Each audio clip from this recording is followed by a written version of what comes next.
The Lodger by Marie Belloc Lowndes. Chapter 20. It was not late even now, for the inquest had begun very punctually, but Mrs. Bunting felt that no power on earth should force her to go to Ealing. She felt quite tired out, and as if she could think of nothing. Pacing along very slowly, as if she were an old woman, she began listlessly turning her steps towards home. Somehow she felt that it would do her more good to stay out in the air than take the train. Also, she would thus put off the moment to which she looked forward with dread and dislike, when she would have to invent a circumstantial story as to what she had said to the doctor and what the doctor had said to her. Like most men and women of his class, Bunting took a great interest in other people's ailments, the more interest that he was himself so remarkably healthy. He would feel quite injured if Ellen didn't tell him everything that had happened. Everything, that is, that the doctor had told her. As she walked swiftly along, at every corner, or so it seemed to her, and outside every public house, stood eager boys selling the latest edition of the afternoon papers to equally eager buyers. "Avenger inquest," they shouted exultantly. "All the latest evidence." At one place, where there were a row of contents bills pinned to the pavement by stones, she stopped and looked down. "Opening of the Avenger inquest. What is he really like?" Full description. On yet another ran the ironic query, "Avenger inquest. Do you know him?" And as that facetious question stared up at her in huge print, Mrs. Bunting turned sick, so sick and faint that she did what she had never done before in her life.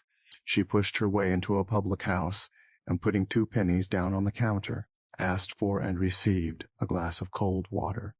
As she walked along the now gaslit streets, she found her mind dwelling persistently, not on the inquest at which she had been present, not even on the Avenger, but on his victims.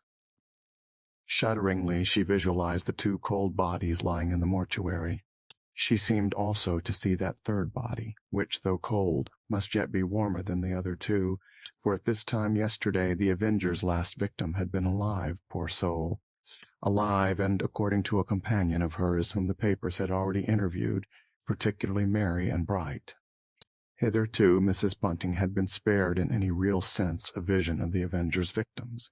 Now they haunted her, and she wondered wearily if this fresh horror was to be added to the terrible fear which encompassed her night and day. As she came within sight of home, her spirit suddenly lightened.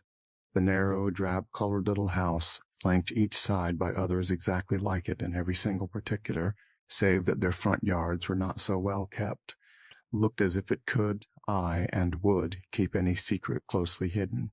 For a moment, at any rate, the Avenger's victims receded from her mind. She thought of them no more. All her thoughts were concentrated on Bunting and Mr. Sleuth.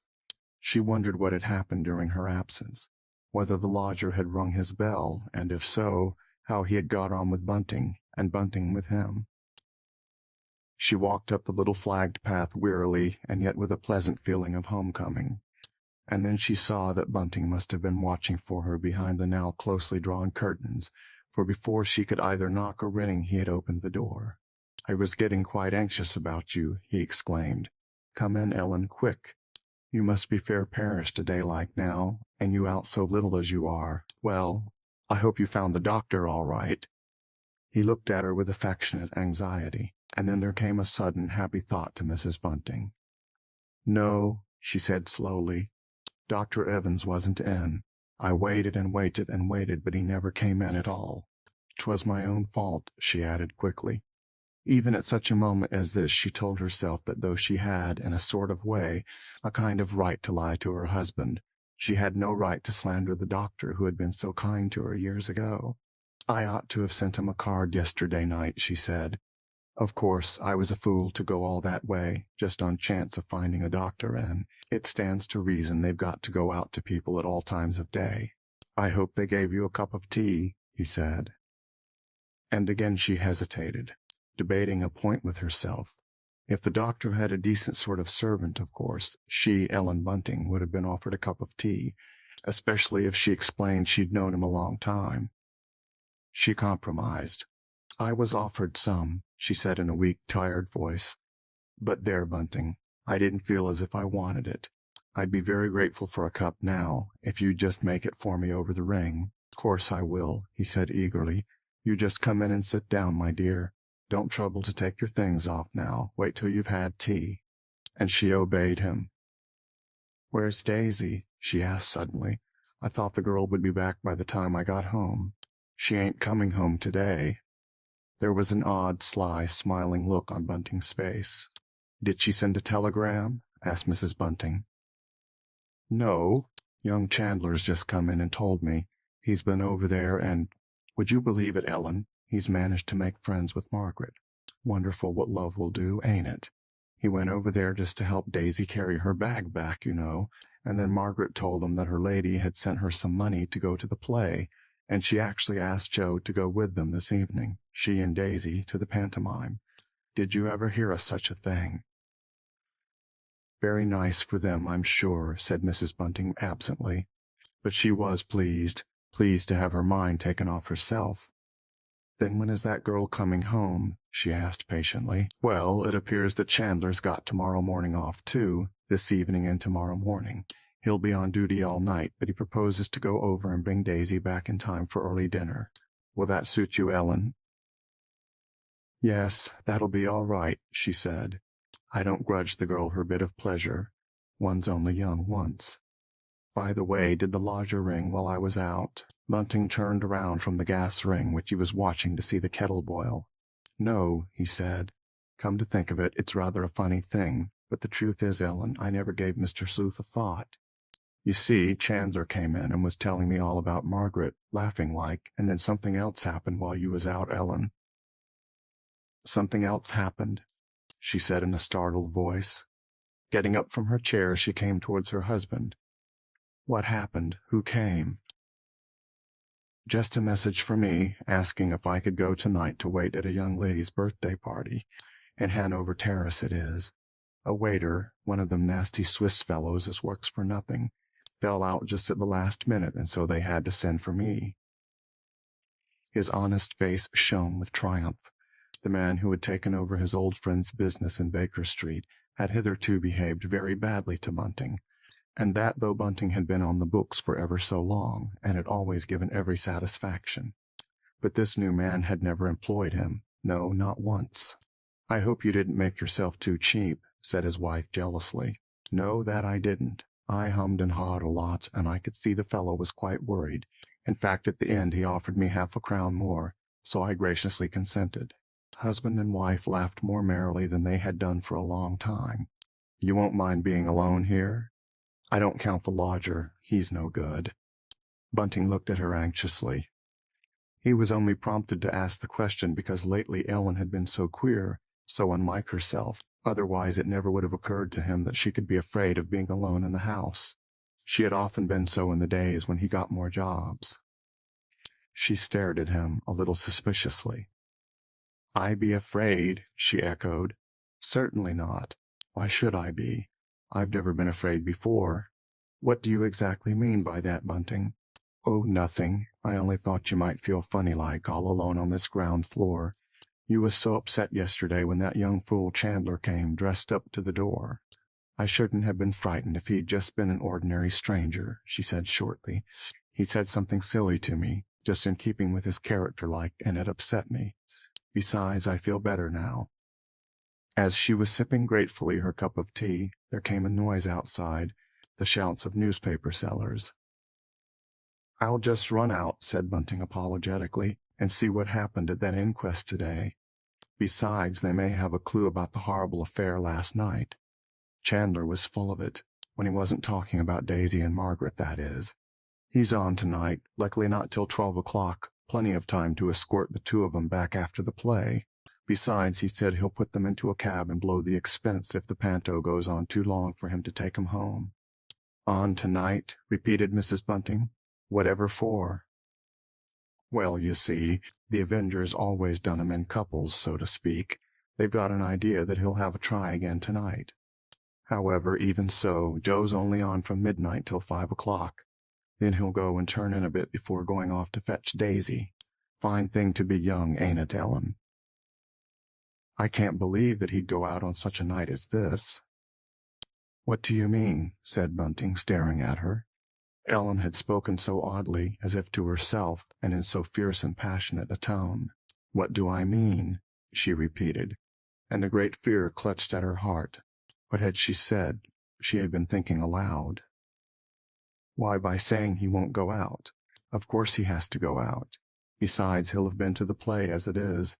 'Twould be a pretty thing if the police didn't go out just because it was cold." I was thinking of the Avenger," said Mrs. Bunting. She looked at her husband fixedly. Somehow she had felt impelled to utter those true words. "He don't take no heed of heat nor cold," said Bunting somberly. "I take it the man's dead to all human feeling, saving, of course, revenge. So that's your idea about him, is it?" She looked across at her husband. Somehow this dangerous, this perilous conversation between them attracted her strangely. She felt as if she must go on with it. "Do you think he was the man that woman said she saw? That young man what passed her with a newspaper parcel?" "Let me see," he said slowly. "I thought that 'twas from the bedroom window a woman saw him." No, I mean the other woman, what was taking her husband's breakfast to him in the warehouse. She was far the most respectable-looking woman of the two," said Mrs. Bunting impatiently. And then, seeing her husband's look of utter blank astonishment, she felt a thrill of unreasoning terror. She must have gone suddenly mad to have said what she did. Hurriedly she got up from her chair. "There now," she said. "Here I am gossiping all about nothing when I ought to be seeing about the lodger's supper. It was someone in the train talked to me about that person as thinks she saw the Avenger." Without waiting for an answer, she went into her bedroom, lit the gas, and shut the door. A moment later she heard Bunting go out to buy the paper they had both forgotten during their dangerous discussion. As she slowly, languidly took off her nice, warm coat and shawl, Mrs. Bunting found herself shivering. It was dreadfully cold, quite unnaturally cold even for the time of year. She looked longingly towards the fireplace. It was now concealed by the wash-hand stand, but how pleasant it would be to drag that stand aside and light a bit of fire, especially as Bunting was going to be out tonight. He would have to put on his dress clothes, and she didn't like his dressing in the sitting-room. It didn't suit her ideas that he should do so. How if she did light the fire here, in their bedroom? It would be nice for her to have a bit of fire to cheer her up after he had gone. Mrs. Bunting knew only too well that she would have very little sleep the coming night. She looked over with shuddering distaste at her nice soft bed. There she would lie on that couch of little ease, listening. She went down to the kitchen. Everything was ready for Mr. Sleuth's supper, for she had made all her preparations before going out so as not to have to hurry back before it suited her to do so. Leaning the tray for a moment on the top of the banisters, she listened. Even in that nice warm drawing-room, and with a good fire, how cold the lodger must feel sitting studying at the table. But unwanted sounds were coming through the door. Mr. Sleuth was moving restlessly about the room, not sitting reading, as was his wont at this time of the evening. She knocked, and then waited a moment. There came the sound of a sharp click, that of the key turning in the lock of the chiffonier cupboard, or so Mr. Sleuth's landlady could have sworn. There was a pause. She knocked again. "Come in," said Mr. Sleuth loudly, and she opened the door and carried in the tray. "You are a little earlier than usual, are you not, Mrs. Bunting?" he said, with a touch of irritation in his voice. "I don't think so, sir, but I've been out. Perhaps I lost count of the time. I thought you'd like your breakfast early, as you had dinner rather sooner than usual." "Breakfast? Did you say breakfast, Mrs. Bunting?" "I beg your pardon, sir, I'm sure. I meant supper." He looked at her fixedly. It seemed to Mrs. Bunting that there was a terrible questioning look in his dark sunken eyes. "Aren't you well?" he said slowly. "You don't look well, Mrs. Bunting." "No, sir," she said, "I'm not well. I went over to see a doctor this afternoon, to Ealing, sir." "I hope he did you good, Mrs. Bunting." The lodger's voice had become softer, kinder in quality. "It always does me good to see the doctor," said Mrs. Bunting evasively, and then a very odd smile lit up Mr. Sleuth's face. "Doctors are a maligned body of men," he said. "I'm glad to hear you speak well of them. They do their best, Mrs. Bunting. Being human, they are liable to err, but I assure you they do their best. That I'm sure they do, sir. She spoke heartily, sincerely. Doctors had always treated her most kindly and even generously. And then, having laid the cloth and put the lodger's one hot dish upon it, she went towards the door. "Wouldn't you like me to bring up another scuttleful of coals, sir? It's bitterly cold, getting colder every minute. A fearful night to have to go out in." She looked at him deprecatingly, and then Mr. Sleuth did something which startled her very much. Pushing his chair back, he jumped up and drew himself to his full height. "What do you mean?" he stammered. "Why did you say that, Mrs. Bunting?" She stared at him, fascinated, affrighted. Again there came an awful questioning look over his face. "I was thinking of Bunting, sir. He's got a job tonight. He's going to act as waiter at a young lady's birthday party. I was thinking it's a pity he has to churn out, and in his thin clothes, too." She brought out her words jerkily. Mr. Sleuth seemed somewhat reassured, and again he sat down. "Ah," he said. "Dear me, I'm sorry to hear that. I hope your husband will not catch cold, Mrs. Bunting." And then she shut the door and went downstairs. Without telling Bunting what she meant to do, she dragged the heavy wash-hand stand away from the chimney-piece and lighted the fire. Then in some triumph she called Bunting in. "Time for you to dress," she cried out cheerfully, "and I've got a little bit of fire for you to dress by." As he exclaimed at her extravagance, "Well, 'twill be pleasant for me, too. Keep me company like while you're out, and make the room nice and warm when you come in. You'll be fair perished even walking that short way," she said. And then, while her husband was dressing, Mrs. Bunting went upstairs and cleared away Mr. Sleuth's supper. The lodger said no word while she was so engaged, no word at all.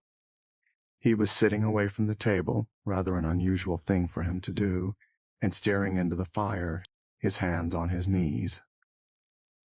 Mr. Sleuth looked lonely, very, very lonely and forlorn.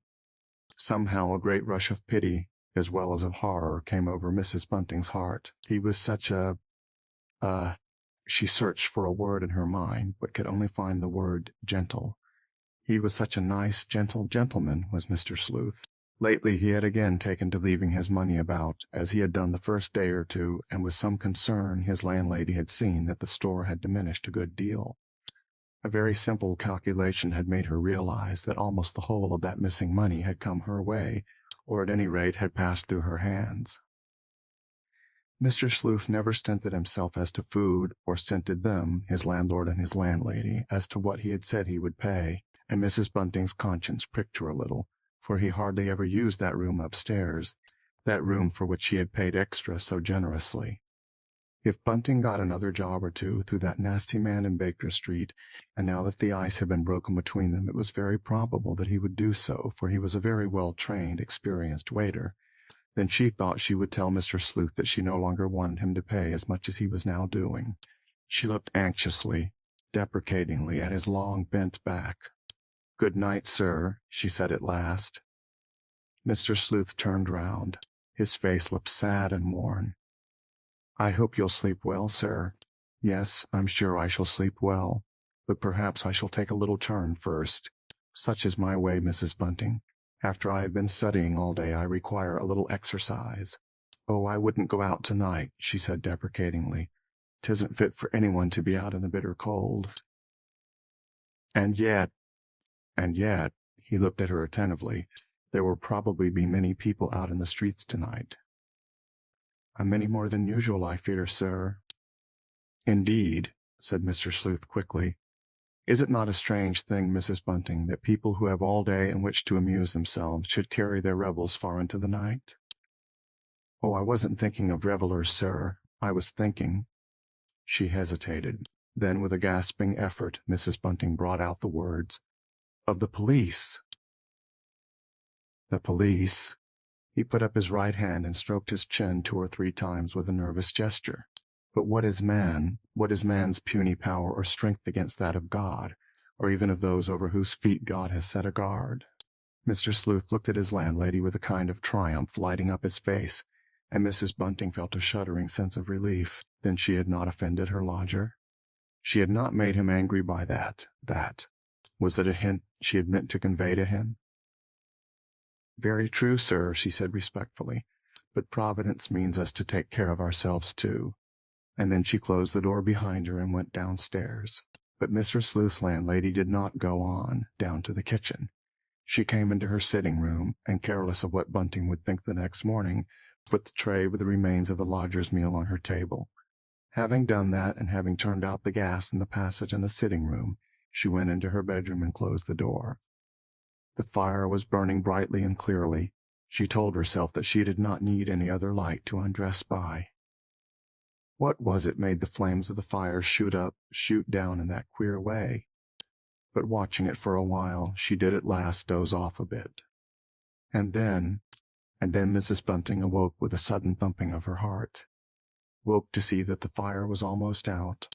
Woke to hear 11:45 chime out. Woke at last to the sound she had been listening for before she fell asleep. The sound of Mr. Sleuth, wearing his rubber-soled shoes, creeping downstairs along the passage and so out, very, very quietly by the front door. But once she was in bed, Mrs. Bunting turned restless. She tossed this way and that, full of discomfort and unease. Perhaps it was the unaccustomed firelight dancing on the walls, making queer shadows all round her, which kept her so wide awake. She lay thinking and listening and thinking. It even occurred to her to do the one thing that might have quieted her excited brain, to get a book, one of those detective stories of which Bunting had a slender store in the next room, and then, lighting the gas, to sit up and read. No, Mrs. Bunting had always been told it was very wrong to read in bed, and she was not in a mood just now to begin doing anything that she had been told was wrong. End of Chapter 20. Recording by Leanne Howlett. The Lodger by Marie Belloc Lowndes. Chapter 21. It was a very cold night. So cold, so windy, so snow-laden was the atmosphere, that everyone who could do so stayed indoors. Bunting, however, was now on his way home from what had proved a really pleasant job. A remarkable piece of luck had come his way this evening, all the more welcome because it was quite unexpected. The young lady at whose birthday party he had been present in capacity of waiter had come into a fortune that day, and she had had the surprising thought of presenting each of the hired waiters with a sovereign. This gift, which had been accompanied by a few kind words, had gone to Bunting's heart. It had confirmed him in his conservative principles. Only gentlefolk ever behaved in that way. Quiet, old-fashioned, respectable gentlefolk. The sort of people of whom those nasty radicals know nothing and care less. But the ex-butler was not as happy as he should have been. Slackening his footsteps, he began to think with puzzled concern of how queer his wife had seemed lately. Ellen had become so nervous, so jumpy, that he didn't know what to make of her sometimes. She had never been really good-tempered. Your capable, self-respecting woman seldom is. But she had never been like what she was now. And she didn't get better as the days went on. In fact, she got worse. Of late she had been quite hysterical, and for no reason at all. Take that little practical joke of young Joe Chandler. Ellen knew quite well he often had to go about in some kind of disguise, and yet how she had gone on, quite foolish-like, not at all as one would have expected her to do. There was another queer thing about her which disturbed him in more senses than one. During the last 3 weeks or so, Ellen had taken to talking in her sleep. "No, no, no," she had cried out, only the night before. "It isn't true. I won't have it said. It's a lie." And there had been a wail of horrible fear and revolt in her unusually quiet, mincing voice. Phew! It was cold, and he had stupidly forgotten his gloves. He put his hands in his pockets to keep them warm, and began walking more quickly. As he tramped steadily along, the ex-butler suddenly caught sight of his lodger walking along the opposite side of a solitary street, one of those short streets leading off the broad road which encircles Regent's Park. Well, this was a funny time of night to be taking a stroll for pleasure, like. Glancing across, Bunting noticed that Mr. Sleuth's tall, thin figure was rather bowed, and that his head was bent toward the ground. His left arm was thrust into his long Inverness cape, and so was quite hidden, with the other side of the cape bulged out, as if the lodger were carrying a bag or parcel in the hand which hung down straight. Mr. Sleuth was walking rather quickly, and as he walked he talked aloud, which, as Bunting knew, is not unusual with gentlemen who live much alone. It was clear that he had not yet become aware of the proximity of his landlord. Bunting told himself that Ellen was right. Their lodger was certainly a most eccentric, peculiar person. Strange, was it not, that that odd, loony-like gentleman should have made all the difference to his, Bunting's, and Mrs. Bunting's happiness and comfort in life?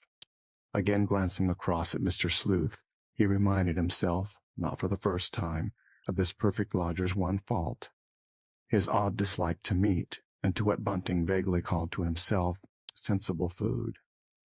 But there, you can't have everything, the more so that the lodger was not one of those crazy vegetarians who won't eat eggs and cheese. No, he was reasonable in this, as in everything else connected with his dealings with the Buntings. As we know, Bunting saw far less of the lodger than did his wife. Indeed, he had been upstairs only 3 or 4 times since Mr. Sleuth had been with them, and when his landlord had had occasion to wait on him, the lodger had remained silent. Indeed, their gentleman had made it very clear that he did not like either the husband or wife to come up to his rooms without being definitely asked to do so. Now, surely, it would be a good opportunity for a little genial conversation. Bunting felt pleased to see his lodger. It increased his general comfortable sense of satisfaction. So it was that the butler, still an active man for his years, crossed over the road, and stepping briskly forward, began trying to overtake Mr. Sleuth. But the more he hurried along, the more the other hastened, and that without ever turning round to see whose steps he could hear echoing behind him on the now freezing pavement. Mr. Sleuth's own footsteps were quite inaudible, an odd circumstance when you came to think of it, as Bunting did think of it later, lying awake by Mrs. Bunting's side in the pitch darkness. What it meant, of course, was that the lodger had rubber soles on his shoes. Now Bunting had never had a pair of rubber-soled shoes sent down to him to clean. He had always supposed the lodger had only one pair of outdoor boots. The 2 men, the pursued and the pursuer, at last turned the Marylebone Road. They were now within a few hundred yards of home. Plucking up courage, Bunting called out, his voice echoing freshly on the still air. "Mr. Sleuth, sir, Mr. Sleuth." The lodger stopped and turned round. He had been walking so quickly, and he was in so poor a physical condition that the sweat was pouring down his face. "Ah, so it's you, Mr. Bunting?" "I heard footsteps behind me, and I hurried on. I wish I'd known that it was you. There are so many queer characters about at night in London." "Not on a night like this, sir. Only honest folk who have business out of doors would be out such a night as this. It is cold, sir." And then into Bunting's slow and honest mind there suddenly crept the query as to what on earth Mr. Sleuth's own business out could be on this bitter night. "Cold?" the lodger repeated. He was panting a little, and his words came out sharp and quick through his thin lips. "I can't say that I find it cold, Mr. Bunting. When the snow falls, the air always becomes milder." "Yes, sir, but tonight there is such a sharp east wind. Why, it freezes the very marrow in one's bones. Still, there is nothing like walking in cold weather to make one warm, as you seem to have found, sir." Bunting noticed that Mr. Sleuth kept his distance in a rather strange way. He walked at the edge of the pavement, leaving the rest of it on the wall side to his landlord. "I lost my way," he said abruptly. "I've been over Primrose Hill to see a friend of mine, a man with whom I studied when I was a lad, and then coming back, I lost my way." Now they had come right up to the little gate which opened on the shabby paved court in front of the house, that gate which now was never locked. Mr. Sleuth, pushing suddenly forward, began walking up the flagged path, when, with a "By your leave, sir," the ex-butler, stepping aside, slipped in front of his lodger in order to open the front door for him.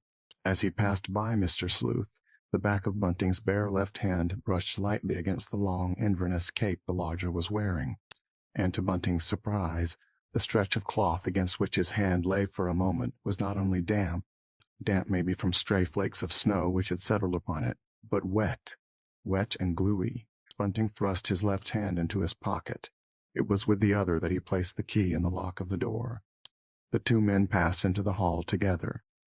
The house seemed blackly dark in comparison with the lighted-up road outside, and as he groped forward, closely followed by the lodger, there came over Bunting a sudden, reeling sensation of mortal terror, an instinctive, assailing knowledge of frightful immediate danger.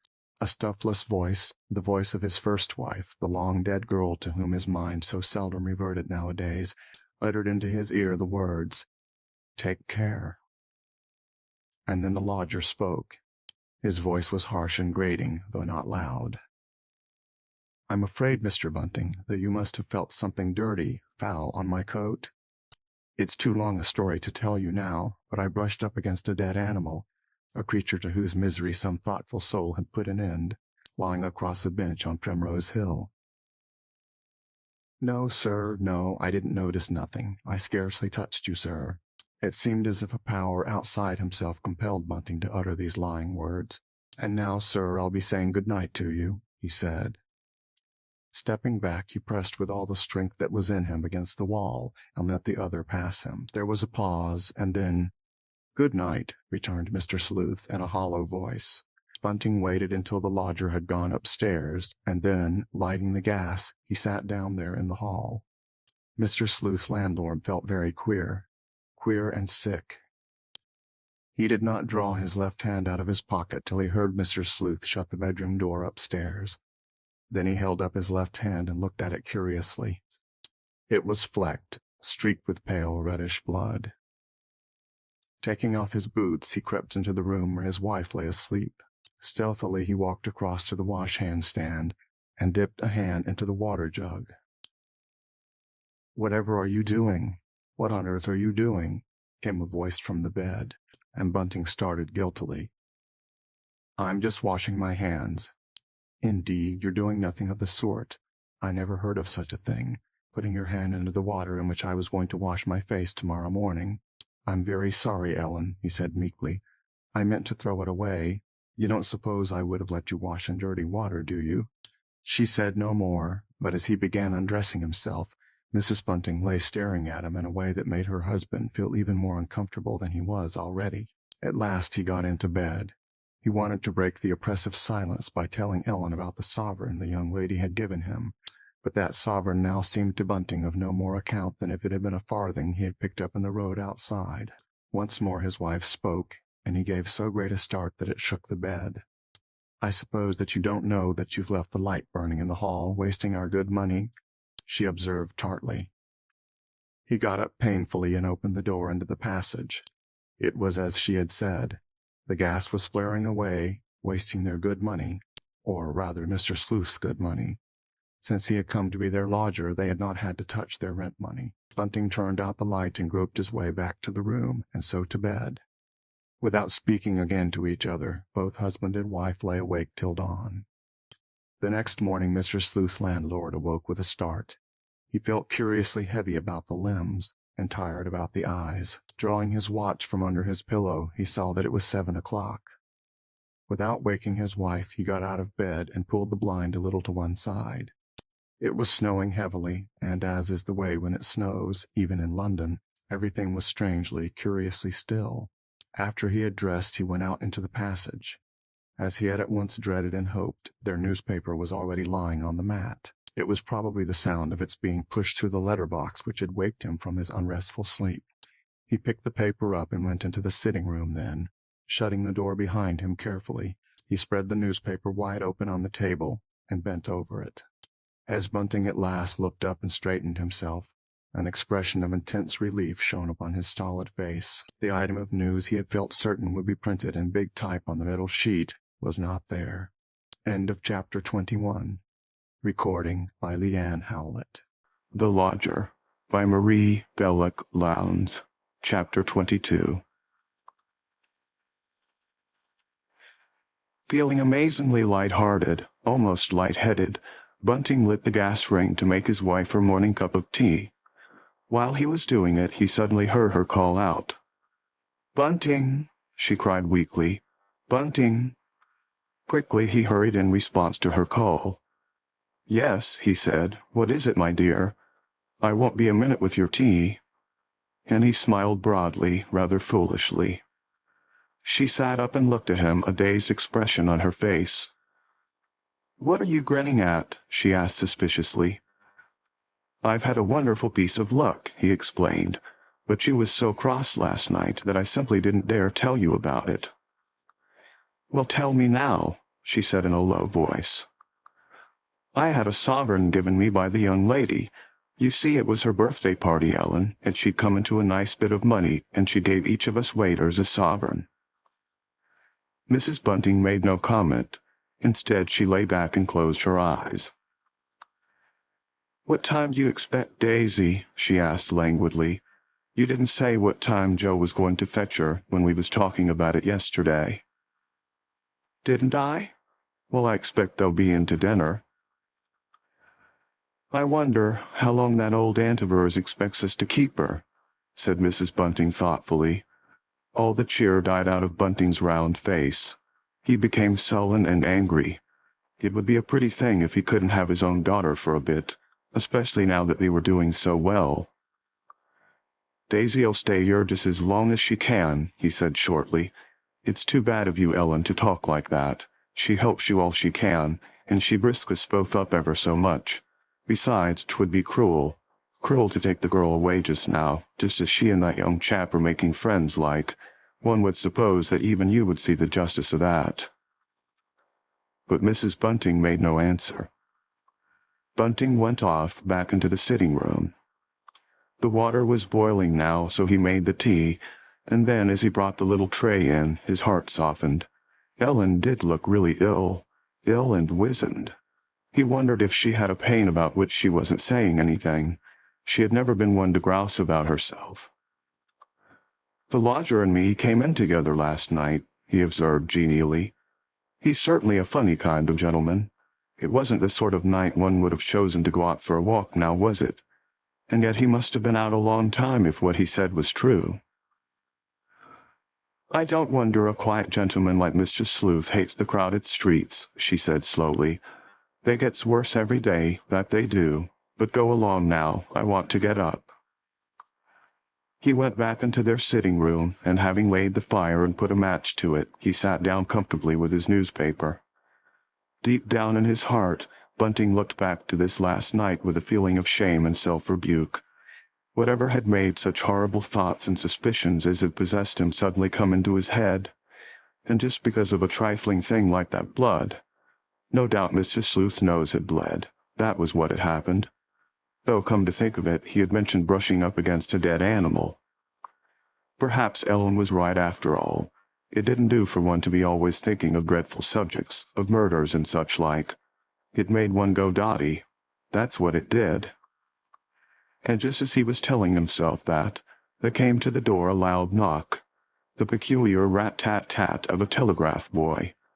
But before he had time to get across the room, let alone to the front door, Ellen had rushed through the room, clad only in a petticoat and shawl. "I'll go," she cried breathlessly. "I'll go, Bunting, don't you trouble." He stared at her, surprised, and followed her into the hall. She put out a hand, and hiding herself behind the door, took the telegram from the invisible boy. "You needn't wait," she said. "If there's an answer, we'll send it out ourselves." Then she tore the envelope open. "Oh," she said with a gasp of relief.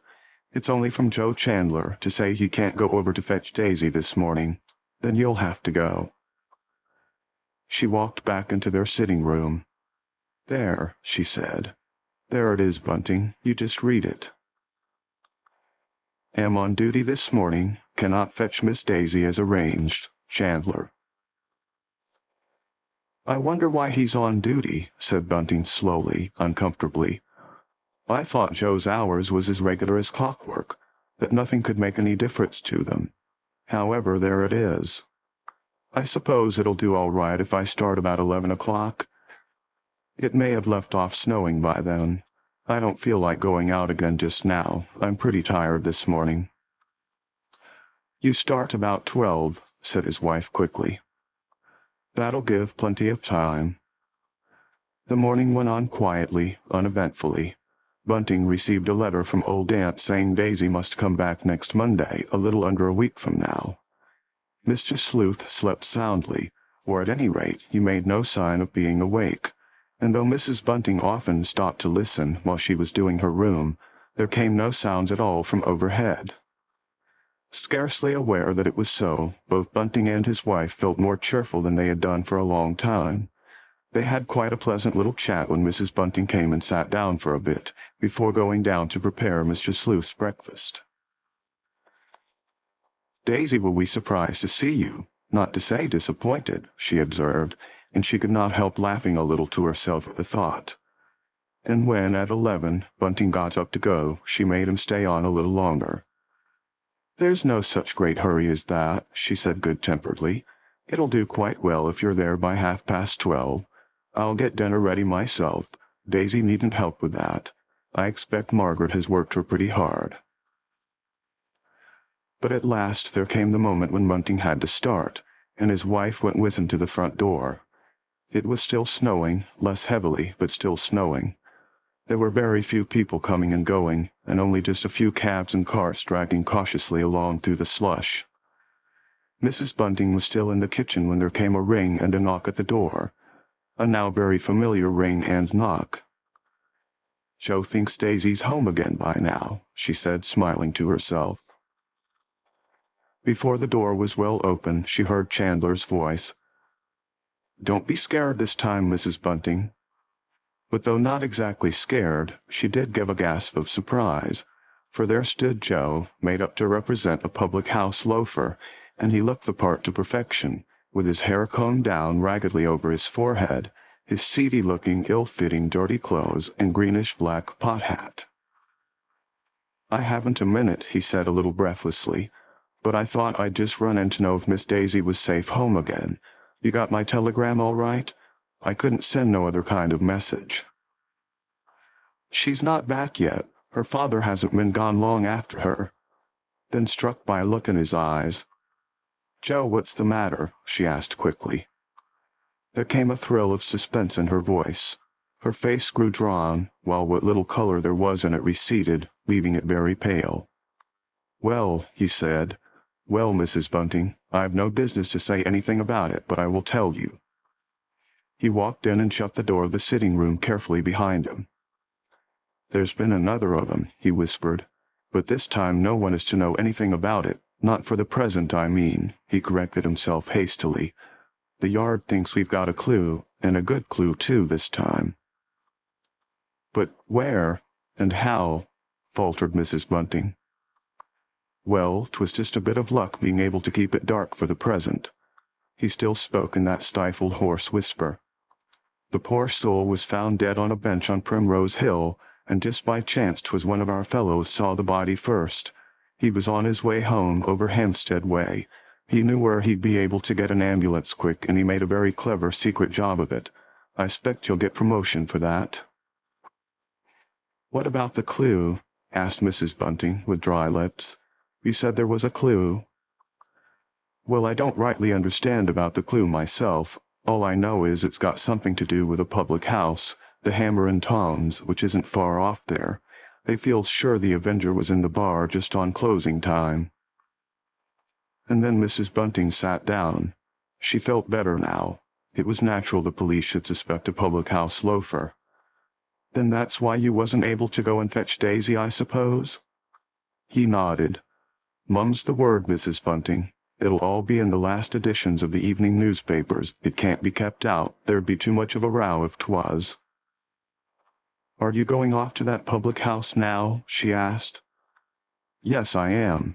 I've got an awkward job to try and worm something out of the barmaid." "Something out of the barmaid?" repeated Mrs. Bunting nervously. "Why, whatever for?" He came and stood close to her. "They think 'twas a gentleman," he whispered. "A gentleman?" Mrs. Bunting stared at Chandler with a scared expression. "Whatever makes them think such a silly thing as that?" "Well, just before closing time a very peculiar-looking gent with a leather bag in his hand went into the bar and asked for a glass of milk. And what do you think he did? Paid for it with a sovereign. He wouldn't take no change, just made the girl a present of it. That's why the young woman what served him seems quite unwilling to give him away. She won't tell now what he was like. She doesn't know what he's wanted for, and we don't want her to know just yet. That's one reason why nothing's being said public about it. But there, I really must be going now. My time will be up at 3 o'clock. I thought of coming in on the way back and asking you for a cup of tea, Mrs. Bunting." "Do," she said. "Do, Joe. You'll be welcome." But there was no welcome in her tired voice. She let him go alone to the door, and then she went down to her kitchen and began cooking Mr. Sleuth's breakfast. The lodger would be sure to ring soon, and then any minute Bunting and Daisy might be home, and they'd want something too. Margaret always had breakfast even when the family were away, unnaturally early. As she bustled about, Mrs. Bunting tried to empty her mind of all thought. But it is very difficult to do that when one is in a state of torturing uncertainty. She had not dared to ask Chandler what they supposed that man who had gone into the public house was really like. It was fortunate indeed that the lodger and that inquisitive young chap had never met face to face. At last Mr. Sleuth's bell rang, a quiet little tinkle, but when she went up with his breakfast the lodger was not in his sitting room. Supposing him to be still in his bedroom, Mrs. Bunting put the cloth on the table, and then she heard the sound of his footsteps coming down the stairs, and her quick ears detected a slight whirring sound which showed that the gas stove was alight. Mr. Sleuth had already lit the stove. That meant that he would carry out some elaborate experiment this afternoon. "Still snowing?" he said doubtfully. "How very, very quiet and still London is when under snow, Mrs. Bunting. I have never known it quite as quiet as this morning. Not a sound, outside or in. A very pleasant change from the shouting which sometimes goes on in the Marylebone Road." "Yes," she said dully. "It's awful quiet today, too quiet to my thinking. 'Tain't natural like." The outside gate swung to, making a noisy clatter in the still air. "Is that someone coming in here?" asked Mr. Sleuth, drawing a quick hissing breath. "Perhaps you will oblige me by going to the window and telling me who it is, Mrs. Bunting?" And his landlady obeyed him. "It's only Bunting, sir, Bunting and his daughter." "Oh, is that all?" Mr. Sleuth hurried after her, and she shrank back a little. She had never been quite so near to the lodger before, save on that first day when she had been showing him her rooms. Side by side they stood, looking out of the window, and as if aware that someone was standing there, Daisy turned her bright face up towards the window and smiled at her stepmother and at the lodger, whose face she could only dimly discern. "A very sweet-looking young girl," said Mr. Sleuth thoughtfully, and then he quoted a little bit of poetry, and this took Mrs. Bunting very much aback. "Wordsworth," he murmured dreamily, "a poet too little read nowadays, Mrs. Bunting, but one with a beautiful feeling for nature, for youth, for innocence." "Indeed, sir?" Mrs. Bunting stepped back a little. "Your breakfast will be getting cold, sir, if you don't have it now." He went back to the table obediently and sat down as a child rebuked might have done. And then his landlady left him. "Well," said Bunting cheerily, "everything went off quite all right, and Daisy's a lucky girl, that she is. Her Aunt Margaret gave her 5 shillings. But Daisy did not look as pleased as her father thought she ought to do. "I hope nothing's happened to Mr. Chandler," she said a little disconsolately. "The very last words he said to me last night was that he'd be there at 10 o'clock. I got quite fidgety as the time went on and he didn't come." "He's been here," said Mrs. Bunting slowly. "Been here?" cried her husband. "Then why on earth didn't he go and fetch Daisy if he'd time to come here?" "He was on the way to his job," his wife answered. "You run along, child, downstairs. Now that you are here you can make yourself useful." And Daisy reluctantly obeyed. She wondered what it was her stepmother didn't want her to hear. "I've something to tell you, Bunting." "Yes?" He looked across uneasily. "Yes, Ellen?" "There's been another of those murders, but the police don't want anyone to know about it. Not yet. That's why Joe couldn't go over and fetch Daisy. They're all on duty again." Bunting put out his hand and clutched hold of the edge of the mantelpiece. He had gone very red, but his wife was far too much concerned with her own feelings and sensations to notice it. There was a long silence between them. Then he spoke, making a great effort to appear unconcerned. "And where did it happen?" he asked. "Close to the other one?" She hesitated, then, "I don't know," He didn't say, but hush, she added quickly. Here's Daisy. Don't let's talk of that horror in front of her like. Besides, I promised Chandler I'd be mum. And he acquiesced. You can be laying the cloth, child, while I go up and clear away the lodger's breakfast. Without waiting for an answer, she hurried upstairs. Mr. Sleuth had left the greater part of the nice lemon sole untouched. I don't feel well today, he said fretfully. And Mrs. Bunting, I should be much obliged if your husband would lend me that paper I saw in his hand. I do not often care to look at the public prints, but I should like to do so now. She flew downstairs. Bunting, she said a little breathlessly, the lodger would like you just to lend him the sum. Bunting handed it over to her. I've read it through, he observed. You can tell him that I don't want it back again. On her way up, she glanced down at the pink sheet. Occupying a third of the space was an irregular drawing, and under it was written in rather large characters, We are glad to be able to present our readers with an authentic reproduction of the footprint of the half-worn rubber sole which was almost certainly worn by the Avenger when he committed his double murder 10 days ago. She went into the sitting room. To her relief, it was empty. Kindly put the paper down on the table, came Mr. Sleuth's muffled voice from the upper landing. She did so. Yes, sir, and Bunting don't want the paper back again, sir. He says he's read it. And then she hurried out of the room. End of chapter 22. Recording by Leanne Howlett.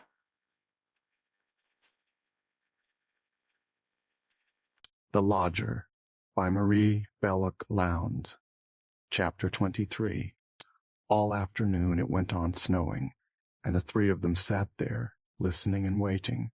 Bunting and his wife hardly knew for what.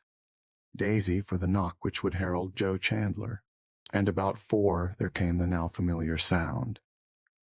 Mrs. Bunting hurried out into the passage, and as she opened the front door she whispered, We haven't said anything to Daisy yet. Young girls can't keep secrets. Chandler nodded comprehendingly. He now looked the low character he had assumed to the life, for he was blue with cold, disheartened, and tired out. Daisy gave a little cry of shocked surprise, of amusement, of welcome, when she saw how cleverly he was disguised. I never, she exclaimed. What a difference it do make, to be sure. Why, you looks quite horrid, Mr. Chandler. And somehow that little speech of hers amused her father so much that he quite cheered up. Bunting had been very dull and quiet all that afternoon. It won't take me 10 minutes to make myself respectable again, said the young man rather ruefully. His host and hostess, looking at him eagerly, furtively, both came to the conclusion that he had been unsuccessful, that he had failed, that is, in getting any information worth having. And though, in a sense, they all had a pleasant tea together, there was an air of constraint, even of discomfort over the little party. Bunting felt it hard that he couldn't ask the questions that were trembling on his lips. He would have felt it hard any time during the last month to refrain from knowing anything Joe could tell him, but now it seemed almost intolerable to be in this queer kind of half-suspense. There was one important fact he longed to know, and at last came his opportunity of doing so, for Joe Chandler rose to leave, and this time it was Bunting who followed him out into the hall. Where did it happen? He whispered. Just tell me that, Joe. Primrose Hill, said the other briefly. You'll know all about it in a minute or two, for it'll be all in the last editions of the evening papers. That's what's been arranged. No arrest, I suppose? Chandler shook his head despondently. No, he said.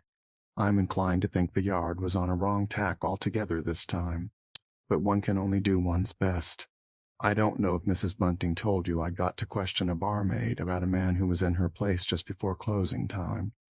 Well, she said all she knew, and it's as clear as daylight to me that the eccentric old gent she talks about was only a harmless loony. He gave her a sovereign just because she told him she was a teetotaler. He laughed ruefully. Even Bunting was diverted at the notion. Well, that's a queer thing for a barmaid to be, he exclaimed. She's niece to the people what keeps the public, explained Chandler, and then he went out of the front door with a cheerful, so long. When Bunting went back into the sitting room, Daisy had disappeared. She had gone downstairs with the tray. "Where's my girl?" he said irritably. "She's just taken the tray downstairs." He went out to the top of the kitchen stairs and called out sharply, "Daisy! Daisy, child, are you down there?" "Yes, father," came her eager, happy voice. "Better come up out of that cold kitchen." He turned and came back to his wife. "Ellen, is the lodger in? I haven't heard him moving about. Now mind what I says, please. I don't want Daisy to be mixed up with him." "Mr. Sleuth don't seem very well today," answered Mrs. Bunting quietly. "'Tain't likely I should let Daisy have anything to do with him. Why, she's never even seen him. 'Tain't likely I should allow her to begin waiting on him now." But though she was surprised and a little irritated by the tone in which Bunting had spoken, no glimmer of the truth illumined her mind. So accustomed had she become to bearing alone the burden of her awful secret, that it would have required far more than a cross word or two, far more than the fact that Bunting looked ill and tired, for her to have come to suspect that her secret was now shared by another, and that other her husband. Again and again the poor soul had agonized and trembled at the thought of her house being invaded by the police, but that was only because she had always credited the police with supernatural powers of detection. That they should come to know the awful fact she kept hidden in her breast would have seemed to her, on the whole, a natural thing, but that Bunting should even dimly suspect it appeared beyond the range of possibility. And yet even Daisy noticed a change in her father. He sat cowering over the fire, saying nothing, doing nothing. "Why, father, ain't you well?" the girl asked more than once. And looking up he would answer, "Yes, I'm well enough, my girl, but I feels cold. It's awful cold. I never did feel anything like the cold we've got just now." At 8 the now familiar shouts and cries began again outside. The Avenger again, another horrible crime, extra special edition. Such were the shouts, the exultant yells, hurled through the clear, cold air. They fell like bombs into the quiet room. Both Bunting and his wife remained silent, but Daisy's cheeks grew pink with excitement and her eyes sparkled. "Hark, father! Hark, Ellen! Do you hear that?" she exclaimed childishly, and even clapped her hands. "I do wish Mr. Chandler had been here. He would have been startled." "Don't, Daisy," and Bunting frowned. Then, getting up, he stretched himself. "It's fair getting on my mind," he said, "these terrible things happening. I'd like to get right away from London, just as far as I could, that I would." "Up to John O'Groats?" said Daisy, laughing. And then, "Why, father, ain't you going out to get a paper?" "Yes, I suppose I must." Slowly he went out of the room, and lingering a moment in the hall, he put on his greatcoat and hat. Then he opened the front door and walked down the flagged path. Opening the iron gate, he stepped out on the pavement, then crossed the road to where the newspaper boys now stood. The boy nearest to him only had the Sun, a late edition of the paper he had already read. It annoyed Bunting to give a penny for a halfpenny rag of which he already knew the main contents, but there was nothing else to do. Standing under a lamp-post, he opened out the newspaper. It was bitingly cold. That, perhaps, was why his hand shook as he looked down at the big headlines, for Bunting had been very unfair to the enterprise of the editor of his favorite evening paper. This special edition was full of new matter concerning the Avenger. First, in huge type right across the page, was the brief statement that the Avenger had now committed his 9th crime, and that he had chosen quite a new locality, namely, the lonely stretch of rising ground known to Londoners as Primrose Hill. "The police," so Bunting read, "are very reserved as to the circumstances which led to the finding of the body of the Avenger's latest victim, but we have reason to believe that they possess several really important clues, and that one of them is concerned with the half-worn rubber sole of which we are the first to reproduce an outline today. See over page." And Bunting, turning the sheet round about, saw the irregular outline he had already seen in the early edition of the Sun, that purporting to be a facsimile of the imprint left by the Avenger's rubber sole.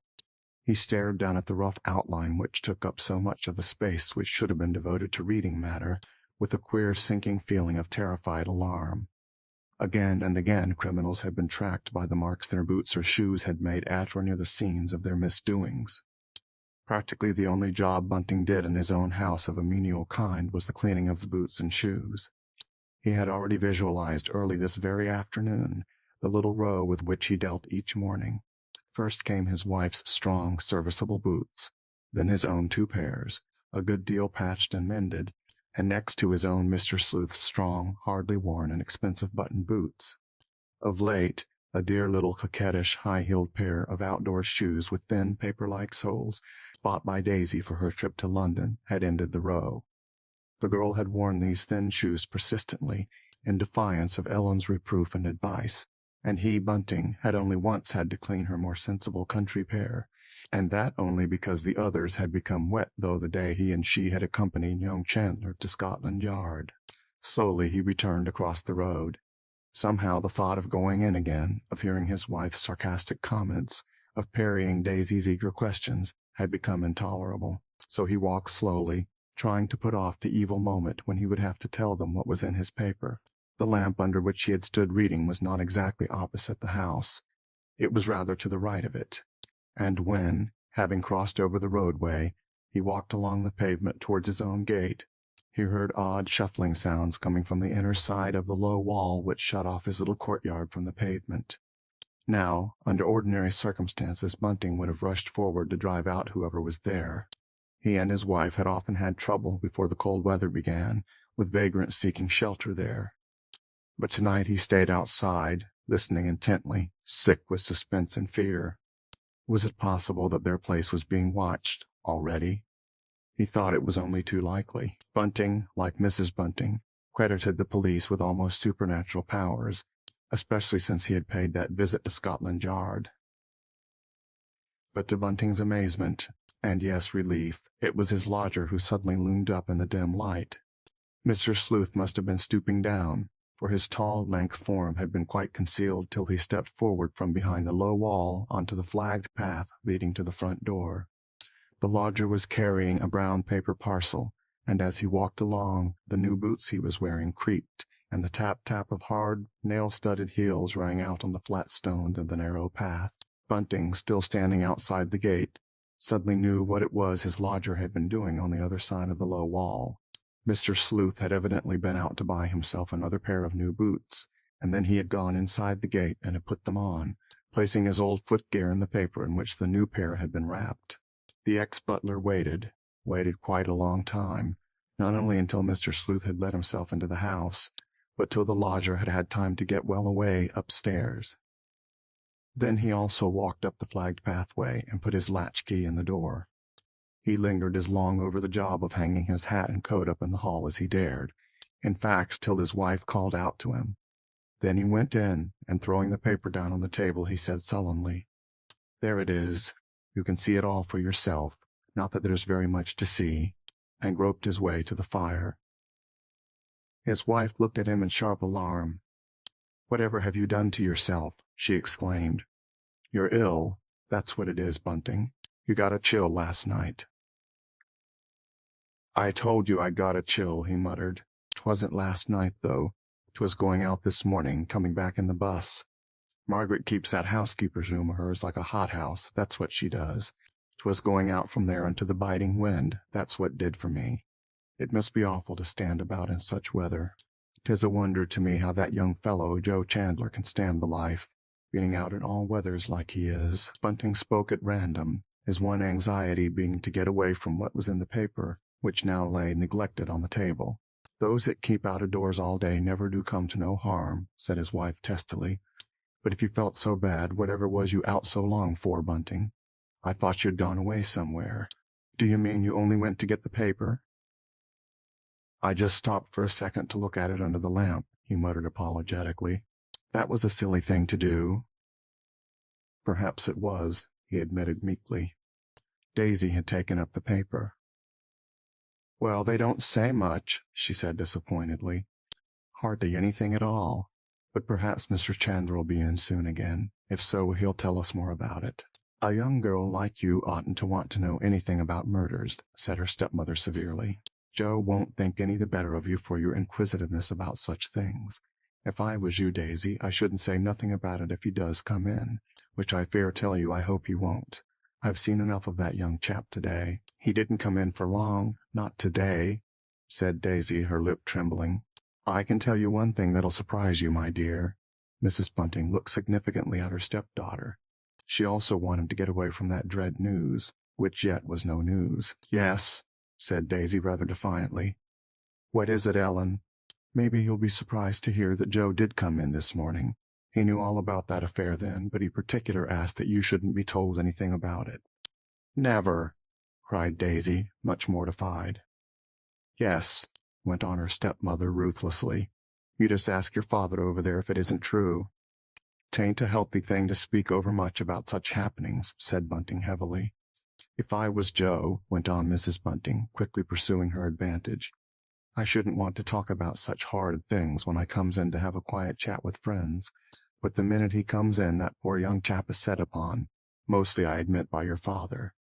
She looked at her husband severely. "But you does your share too, Daisy. You ask him this, you ask him that. He's fair puzzled sometimes. It don't do to be so inquisitive." And perhaps because of this little sermon on Mrs. Bunting's part, when young Chandler did come in again that evening, very little was said of the new Avenger murder. Bunting made no reference to it at all, and though Daisy said a word, it was but a word. And Joe Chandler thought he had never spent a pleasanter evening in his life, for it was he and Daisy who talked all the time, their elders remaining for the most part silent. Daisy told of all that she had done with Aunt Margaret. She described the long, dull hours and the queer jobs her aunt set her to do, the washing up of all the fine drawing-room china in a big basin lined with flannel, and how terrified she, Daisy, had been lest there should come even one teeny little chip to any of it. Then she went on to relate some of the funny things Aunt Margaret had told her about the family. There came a really comic tale which hugely interested and delighted Chandler.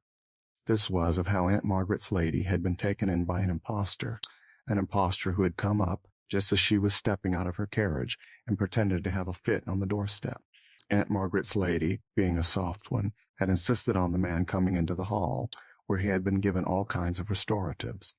When the man had at last gone off, it was found that he had wolfed young master's best walking-stick, one with a fine tortoise-shell top to it. Thus had Aunt Margaret proved to her lady that the man had been shamming, and her lady had been very angry, near had a fit herself. "There's a lot of that about," said Chandler, laughing. "Incorrigible rogues and vagabonds, that's what those sort of people are." And then he, in his turn, told an elaborate tale of an exceptionally clever swindler who he himself had brought to book. He was very proud of that job. It had formed a white stone in his career as a detective, and even Mrs. Bunting was quite interested to hear about it. Chandler was still sitting there when Mr. Sleuth's bell rang. For a while no one stirred. Then Bunting looked questioningly at his wife. "Did you hear that?" he said. "I think, Ellen, that was the lodger's bell." She got up without alacrity and went upstairs. "I rang," said Mr. Sleuth weakly, "to tell you I don't require any supper tonight, Mrs. Bunting. Only a glass of milk with a lump of sugar in it. That is all I require, nothing more. I feel very, very far from well." And he had a hunted, plaintive expression on his face. "And then I thought your husband would like his paper back again, Mrs. Bunting." Mrs. Bunting, looking at him fixedly with a sad intensity of gaze of which she was quite unconscious, answered, "Oh, no, sir. Bunting don't require that paper now. He read it all through." Something impelled her to add ruthlessly, "He's got another paper by now, sir. You may have heard them come shouting outside. Would you like me to bring you up that other paper, sir?" And Mr. Sleuth shook his head. "No," he said querulously. "I much regret now having asked for the one paper I did read, for it disturbed me, Mrs. Bunting. There was nothing of any value in it. There never is in any public print. I gave up reading newspapers years ago, and I much regret that I broke my rule today." And as if to indicate to her that he did not wish for any more conversation, the lodger then did what he had never done before in his landlady's presence. He went over to the fireplace and deliberately turned his back on her. She went down and brought up the glass of milk and the lump of sugar he had asked for. Now he was in his usual place, sitting at the table, studying the book. When Mrs. Bunting went back to the others, they were chatting merrily. She did not notice that the merriment was confined to the two young people. "Well," said Daisy pertly, "how about the lodger, Ellen? Is he all right?" "Yes," she said stiffly, "of course he is." "He must feel pretty dull sitting up there all by himself. Awful lonely like I call it," said the girl. But her stepmother remained silent. "Whatever does he do with himself all day?" persisted Daisy. "Just now he's reading the Bible," Mrs. Bunting answered, shortly and dryly. "Well, I never. That's a funny thing for a gentleman to do."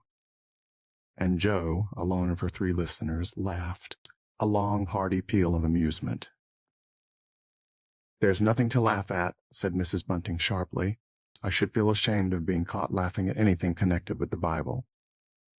And poor Jo became suddenly quite serious.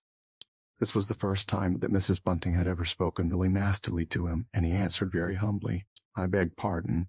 I know I oughtn't to have laughed at anything to do with the Bible, but you see Miss Daisy said it so funny-like, and by all accounts your lodger must be a queer card, Mrs. Bunting." "He's no queerer than many people I could mention," she said quickly, and with these enigmatic words she got up and left the room. End of chapter 23. Recording by Leanne Howlett.